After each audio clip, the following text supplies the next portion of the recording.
Hello everybody, my name is Ben, aka The Marvelous Iggy. I am a content creator for chartshot.com, where every Friday I do a weekly video game podcast, the Chartshot Gamecast, with two friends where we discuss the news in gaming and the games we've been playing that week. I'm also the co-host of Atomic Shot, a Godzilla podcast where me and another friend of mine have been watching every single Godzilla movie and reviewing them in anticipation to Godzilla vs. Kong in a few weeks. I'm also a Twitch affiliate, and I'm also a YouTube creator where I put out at least one video a month. But we're not here to talk about me right now. We're here to talk about one of my favorite games of all time, and the game that opened the door for the JRPG genre. That is Grandia. Now, most people my age grew up playing either Final Fantasy or Dragon Quest, or Dragon Warrior as it was called back then. But even though my dad was a manager at a local video game store, JRPGs were not common in my house. I don't remember getting Final Fantasy 2 or 3 for my Super Nintendo, or even Chrono Trigger, or any other big SNES JRPG. We didn't get, namely because I was too busy playing my Sega Genesis, but I didn't even play Phantasy Star 4. So the concept of the JRPG just didn't exist to me. I think my first recollection of a JRPG was walking in on my dad in the living room one day, and he was playing Final Fantasy VII. I just remember being very, very spooked out because I think he was doing a Sephiroth scene. So then fast forward from 1997 to 1999, and I can't remember if my dad either bought this game or rented it. I think he must have bought it because my brother ended up beating it before I did. So here comes this game, which was unlike anything I played before. Because for me, growing up, I played primarily beat-em-up games, adventure games, fighting games. That's pretty much what I played and what I enjoyed. Again, not to say that I didn't like JRPGs back then. I didn't know what they were. So here comes this game with voice acting, with a world that looks so different than I was used to back in the day. Because you gotta remember, even though this has like polygons in it, this was such a late part of the PlayStation 1 cycle that it looked a lot better than, say, like the early PlayStation era did. And the sense of scope that this game has is just sheer awe-inspiring. And for a 9-10-year-old, that's like the perfect game to JRPG to start with. So why did I fall in love with it? What makes this game special? Why didn't I just ignore this game like I ignored other JRPGs and wait till a few years later, like some of my friends did for Final Fantasy X? Well, I think it was because it hooked me with, first off, its characters. So initially you start with two characters. Justin, who is your main hero. He's kind of like your typical shonen, not really shonen, but kind of like cocky boy who wants to be an adventurer. He dreams big, kind of like your Disney protagonist a little bit. Then you have his friend Sue, who is not his sister, but just a little girl who tags around with him, basically acts like Justin's her big brother. And they're just such a good pair together because they're just getting into fights with other people in the town, or playing hide and seek, trying to become adventurers. And eventually you meet a cool badass warrior chick by the name of Fina, who I probably inspired my love for green-haired girls. Besides that, and once they're all together, that's when the game to me truly begins, because the character interactions, I think this is why I started to appreciate storytelling. As a kid, my dad emphasized reading. He really wanted me to read. Also, my grandmother, who had me reading at a very young age. But unfortunately, video games really didn't give me that avenue.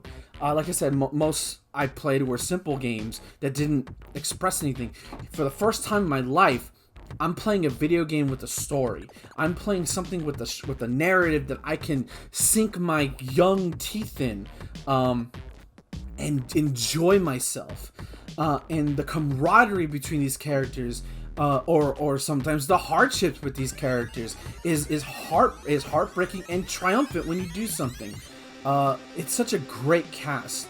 of characters, and of course you meet other characters that blend so well. Of course you have an evil empire in it that's fighting against it, but they have unique characters too that bring bigger elements to the story.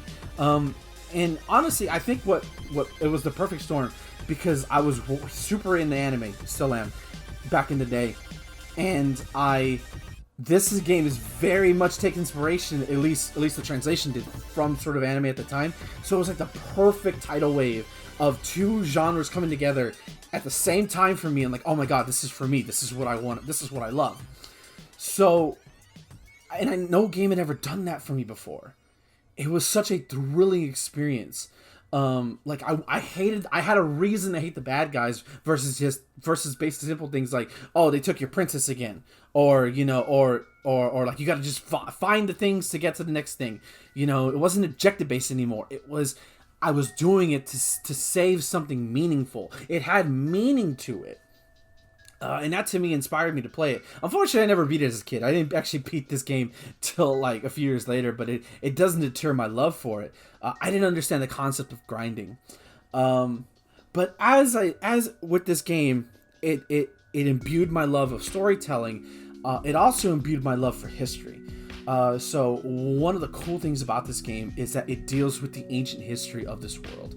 It starts off simple enough, like I said, where you're adventurers who are just playing adventure. Next thing you know, Justin finds this pendant where, oh, what is this? It can't be anything, and it opens a door to this particular room that you see is a vision of this ancient lost civilization that holds the key to salvation. And it's like, oh my god, what is this? And as you progress through the journey, you're constantly seeing treks of that civilization. In fact, one of my favorite pieces of it, it's probably the most iconic from the game, is there's this huge wall. It's literally the half part mark of the game too. Before you go to the next area, there's a huge wall that's basically the people on Justin's side. They don't know what's on that side, so and they basically know that they have to cross the wall to go find this ancient civilization to see if it's even still around to help them save the planet. And just that idea of like, oh my god, this was here. And at the time in school, we're learning about ancient Egyptian mythology, ancient Greeks, ancient Romans. We're learning about things from like thousands of years ago that set the foundations for our civilization. It's just like, again, two things coming together, blending them, and it's just like, oh my god, this is what I love. This is what I love. So, it definitely inspired that for sure. And so also the music. If there's one thing I can say about this game, is this music is fantastic. Obviously, other JRPGs are going to get more played than this one, but whenever I hear this soundtrack, I can only think of one word and one word only, and that word is adventure. It screams for it. To search everywhere, look every nook and cranny. The battle music is hype, ready to fight any kind of creature or monster or evil empire that wants to get in your way. Visually, I love how it combines like sprite work, like the characters, I think they're 32-bit sprites. I could be wrong on that, but the overworld's 3D, but it looks so cool 3D. It gives like such a unique look that at the time I had never seen before. And so like it blew my mind. Obviously, I didn't understand the concept of what makes sprite work so beautiful until years later, like into my 20s. But going back to it, I think even back then though, I understood I was looking at something special. Like it just opened and like I said, like this game just busted the door down for me. Next thing I know, a year later, my dad gives me Golden Sun, which is another game for another topic for another time. But it was this game that started it all for me. And I'll never forget it. I'm ashamed that I've only played this game twice in my life, but sometimes you don't need to play a game multiple times to love it. Sometimes you just need to play it twice, and you just know, right? You just know it's yours, and nothing's ever going to change that.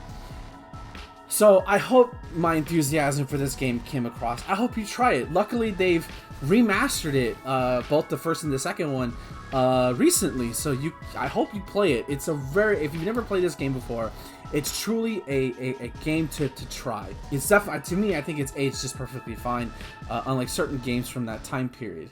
But thank you all for listening to me ramble, and as always, happy gaming, everybody.